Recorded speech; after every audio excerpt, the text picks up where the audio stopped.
Hello and welcome to another video review. This is EVERSPACE for PC, Mac, and Xbox One. What you're seeing here is the PC version.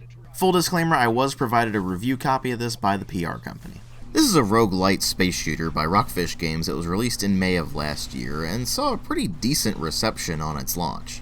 Most accounts of the game seem to be rather positive, although there are a few here and there that do mention some glitches or some performance problems that really drag the whole thing down. Although honestly, I can't really comment on that too much because I never really experienced any of those issues. I mean, the game did crash once, but it never did it again, and I'm really not sure why it did that in the first place. But beyond that, I haven't really encountered any major technical issues other than the fact that the game doesn't support a joystick, and flying a spaceship without a joystick feels extremely weird. But that's something I'll get to more when I get to the gameplay. For now, let's go ahead and start delving into this game and finding out what exactly we're dealing with here, starting with the presentation. And the first thing you'll notice about the presentation is that it is really, really pretty, particularly in the particle effects. And that's mostly owed to the fact that this thing runs on Unreal Engine 4, and it does use it to a pretty decent effect. While the texture quality is only decent and the animations are very simplistic given that this is a space shooter and there's not a whole lot going on with the various ships that you're coming across, the modeling is generally very well done, and like I said before, the particle effects in particular look excellent. There's also some really nice lighting going on in this game, and when you bring that all together, you end up with something that actually ends up looking quite excellent. But then you move over into sound design, and that's where things get a bit messier, because the soundtrack in this is completely forgettable. That's not to say that it's outright bad music, it's just that it's electronic music that's trying to sound vaguely space-like, and it doesn't always work.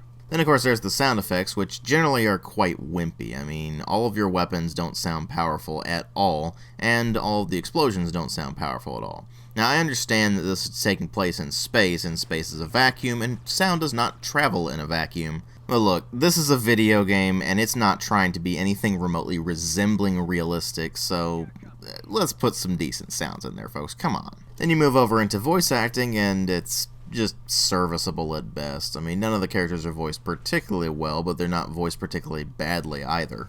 There are a few facepalm-inducing lines here and there, but by and large they've done a decent enough job with the voice acting. It's just that occasionally the intonation can be a bit wonky. So for example, a character might seem really excited when there's really nothing to be excited about. It's kind of weird. But when you bring it all together, what you end up with is visuals that certainly impress, but sound design that is fair to middling at best, and that ends up making an overall presentation that's just decent. But here's the thing, what really matter are the story and the gameplay, and the story in this is a jumbled nonlinear mess. Now, nonlinear storytelling is not necessarily a bad thing, but here it only gives you snippets of the story as you progress, and it actually makes it rather difficult to follow. And what makes it worse is that the story is one of the touted features, and I quote from the Steam page, "Captivating, fully voice-acted story featuring interesting and thoughtfully designed characters." If that were the case, then that would actually be perfectly fine, but instead, because the game gives you only snippets of story throughout, and you barely get any information as you're progressing, what you end up with is something that is completely uninteresting and extremely forgettable. And by extremely forgettable, I mean I actually had to go and look up the main character's name again because I had forgotten it. He is such a completely uninteresting character that it's basically impossible to get attached to him, and I mean, on top of him having amnesia, he has basically no personality whatsoever, and he's actually living life through a series of clones. You find out that his actual body is dying, so you need to try to find some way of curing that, and in the process, you end up running across a bunch of characters who sort of fill you in on what's going on, except they don't. Mostly they just give you vague threats and then turn your ship into molten slag. Which of course causes you to start a brand new run where your clone just sits there and goes, "Okay, this is gonna be the one, I just know it," and then you get turned into molten slag again, and this process repeats until eventually you have the full picture. But because of the way the story's told, by the time you do finally have the full picture, you really don't care. And that's primarily because what ultimately matters in this game is not the story, but the gameplay, because I mean, the story is only given to you in slight snippets every so often, so it's not like you're going to be just riveted from that. But what may keep your attention, or will ultimately break the game for you, is the gameplay, which is a roguelite that happens to be a space shooter. What does that mean? Well, it means that the primary gameplay is going to be just flying around and shooting at things in space, but you have randomly generated areas that you're going to explore, and randomly generated sector layouts and enemy positions and that sort of thing. The game has permadeath, so once you start a run, once you die on that run, that's over. You have to start that new run all over again right from the beginning. But things are going to get easier on you as you progress through the game, because you'll have credits that you can spend on upgrading your perks, which are a series of passive upgrades that you'll get, whether those be for your pilot or for your individual ship, or I should say ship type, considering that it's specifically for that class of ship. You start with the medium fighter, and then you can eventually unlock either the gunship or the light scout ship, both of which have slightly different loadouts, and they play a bit differently, so you can kind of mess around with those and find out which one you prefer playing. But regardless, once you upgrade your ship or your pilot or both, then those upgrades are permanent on every single run hence, so eventually you can unlock all of the perks and it will become rather easy.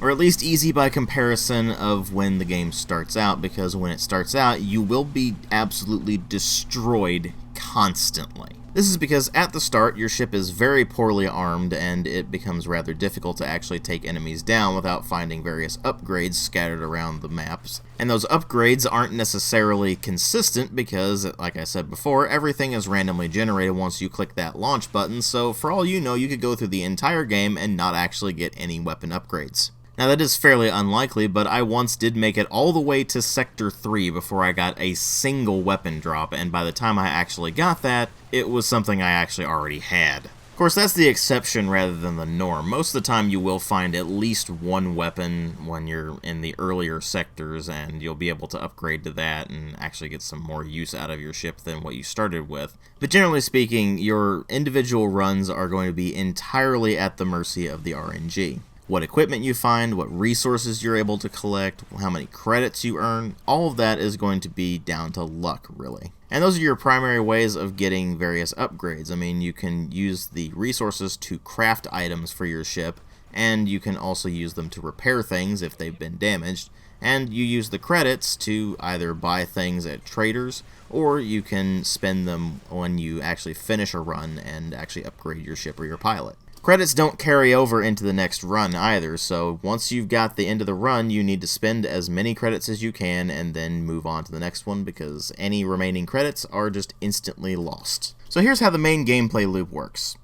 You go on a run, you eventually end up dying, you spend whatever you manage to get on upgrading your ship for the next run, you go on your next run, same thing happens, you repeat until eventually you get all the way through the game. So what's it like actually going on a run? Well, you hop into a sector, and then you hop into a node within that sector, for lack of a better term, and then opens up into an area for you to fly around in and shoot stuff. Every zone is randomly generated, so you might hop into a zone and it might be full of asteroids, or it might be full of wreckage from previous ships, or it might just have not a whole lot of anything in it, and you can see a couple of ships off to the side just minding their own business. In nearly all of the zones you jump into, there'll be at least one or two outlaw ships, or maybe a couple of Okar ships. Now, Okar are a reptilian race that fought humanity in the backstory of the game, and they still don't like you, so they'll spot you and instantly go after you and try to take you down. If you see a red indicator, that ship is hostile no matter what you want to do. You can't even possibly attempt diplomacy. And if the ship is yellow, then it's not hostile unless you attack it. You can, of course, attack the non-hostile entities if you want to, but it's really not a very good idea because they will send a large amount of force after you that will probably wipe you out in a few seconds. But of course, to the victor go the spoils, because if you happen upon, say, a G&B transport and they're carrying some particular mineral that you really want, then you can, of course, attack that ship and take the minerals and get out of there. But then you'll have that entire faction gunning for you for a while, so it's probably not the smartest idea, but you can do it if you want. Otherwise, to obtain materials, all you need to do is find various mining points scattered around the various zones, and those are basically just really, really big rocks with a bunch of crystals or something along those lines in them. Occasionally you'll also happen upon a wreck of either a freighter or some larger ship that has a bunch of containers in it that will contain either materials or equipment, or sometimes even blueprints that will allow you to craft things. To get into some of those, however, you do need to have access keys, and those are very rare drops. So if you come up on one of those wrecks and you don't have an access key, well, too bad, you can't get in there and get the really good stuff. In addition to those, you may run into a trader, which will allow you to either spend credits in order to buy things or spend various resources in order to buy things. Although it's rarely a good exchange rate, so typically you're probably not going to deal with that. There may also be a service station where you can buy new components for your ship, or you can actually repair it, which is probably going to be its primary use, considering that nanobots are in relatively short supply. You see, in order to repair yourself, if it's just hull damage, then all you need to do is get a bunch of nanobots and then just click a button in one of the menus. But if you have any of your systems damaged, then you need to get resources on top of the nanobots in order to repair it. And here's the especially fun part. It seems like it's completely random as to which system gets damaged and when it actually gets damaged. And there's two systems in particular where if those get damaged, then you're basically just screwed, and those are your weapons and your sensors. If your sensors break, you basically can't tell what's going on. You don't have any of the outlines telling you where an enemy is, nor do you have any of the markers telling you where any of the resources are. And of course, if your weapons are damaged, then, well, you can't fight back. Hull damage you can usually deal with, because at least the medium and light ships both have shield generators, but the heavy ship does not. But it does have considerably more hull integrity and armor than the other two, so it kind of balances out. Point is that you can deal with hull damage, you can't really deal with system damage as effectively. Because you will find out very quickly that the game is extremely stingy on the resources you actually need if you get in a bind. At that point, you really are at the absolute mercy of the RNG, because it could have decided, oh, well, I'm going to spawn a bunch of this material in this world, and now you're going to be fine. Or it could decide to spawn absolutely none of it at all. Really, it just comes down to luck. Were you lucky enough that the game generated what you needed in order to actually get through? Or did the game just completely screw you over? Well, unfortunately, the game is heavy enough on the RNG that you may not necessarily be able to tell that until a bit later on. And by that point, it's already too late. There's absolutely nothing you can do to mitigate it. Now you may just say, oh, but DW, you just need to get good at the game. Well, you can't really even do that, because even though the game does control a bit more like a 6 Degree of Freedom shooter than it does an actual space combat game, well, the starting armament for your ship is just garbage. Oh sure, you can manage with it for the first sector, maybe 2 sectors, but by the time you hit the 3rd sector, if you're still using the basic pulse laser and the basic Gatling and all that, then you're just gonna be doomed. So again, it ultimately falls to the RNG to give you what you need in order to progress. And even if it weren't so heavily reliant on the RNG, what you would be dealing with is a 6 Degree of Freedom shooter that really doesn't control all that well. For one, I was absolutely shocked when I booted up this spaceflight combat game and it did not let me use my joystick. See, whenever I play a spaceflight game or just a normal flight game in general, I want to use a joystick because it just feels natural to do so. And I actually play a bit better with a joystick sometimes than I do with keyboard and mouse in these instances. In the case of EVERSPACE, your only 2 options are keyboard and mouse or an Xbox 360 style gamepad, both of which just feel strange to play a spaceflight game with. But beyond simply feeling strange, the actual controls and the interface really aren't all that intuitive for a spaceflight game. I mean, this is stuff that developers had down in the late 80s and early 90s. There's really no excuse for the spaceflight to be as, frankly, subpar as it is here. I mean, simple navigation becomes a problem. It's hard to tell exactly how big your hitbox actually is, so you'll end up colliding into things all the time, and whenever you collide with something, the amount of damage you take is absolutely insane. There were numerous times where I would very lightly bump into the scenery, and I would lose a good quarter of my hull. It was ridiculous. Not only that, but actually navigating is a massive pain, because the way they decided to throw all the markers on screen is around the edges of the screen, not in an actual map that gives you a 3D representation of the field you're in. This is something that developers figured out decades ago at this point. There should be absolutely no reason it would be a problem here. I mean, it's not like the game is unplayable because of that, but it's certainly very irritating. And even more irritating is that the game encourages you to go around and explore the entirety of an area and grab every resource imaginable, but then it instills a time limit on you where it's like, oh, by the way, if you stay in this zone too long, you're gonna get annihilated by the fleet that will show up. And even beyond that, if you try to go from one system to another, then that actually uses up fuel, which is in surprisingly short supply sometimes. And if you run out of fuel, then guess what? You will probably start taking damage on your jumps, although it is entirely up to the RNG. You could go through several jumps before taking a single point of damage, but then on that last jump, all of a sudden you take a massive amount of damage and you're like, wait, what just happened? So if the RNG decides to screw you over and you don't get a lot of fuel, then that can be extremely irritating. By the same token, I've had runs where I actually had so much fuel that I never went below 50 points of it. It was ridiculous. And you know what the worst part about all of this is? The game is set up in such a way that it's basically like if you took FTL and you turned it into a space shooter instead of a more strategic roguelike.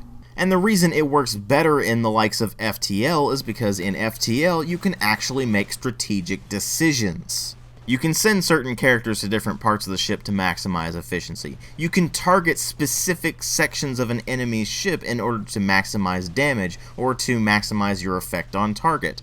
In EVERSPACE, on the other hand, the strategy consists of the following.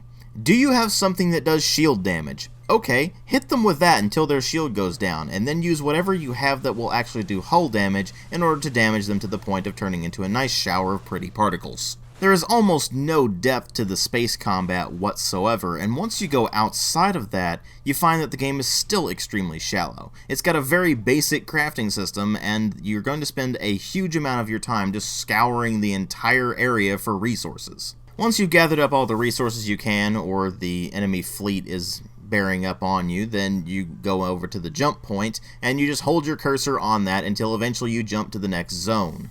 You select your zone from a linear map, and then you just keep doing that until eventually you either end up dying and having to go back to the main menu and start all over again, or you manage to make it all the way to the ending, in which case the game basically says, oh, by the way, you know what your reward for actually finishing this mind-numbingly tedious slog of a game is? More mind-numbing tedium because we're going to start the game over again. The entire game feels like nothing but an exercise in absolute futility, which is a problem that affects every single roguelite game I've ever played. You play the game in order to get upgrades to make it easier to keep playing the game. And if you, for some utterly baffling reason, actually like that kind of mind-numbing repetition, then maybe you'll get something out of EVERSPACE. But if you go into this thing expecting anything remotely resembling depth, then you will be horribly disappointed. It is shallow, it is excessively repetitive, and ultimately, it's just boring. But you know what? At least it's not as soul-crushingly boring as No Man's Sky is. I'll give it that. Ultimately, I give EVERSPACE a 2 out of 5. It's definitely pretty to look at, I'll give them that, but beyond that, there's really no depth to the game, and it's not really worth playing unless you can put up with an absolutely excessive amount of repetition and reliance on RNG. Thanks for watching.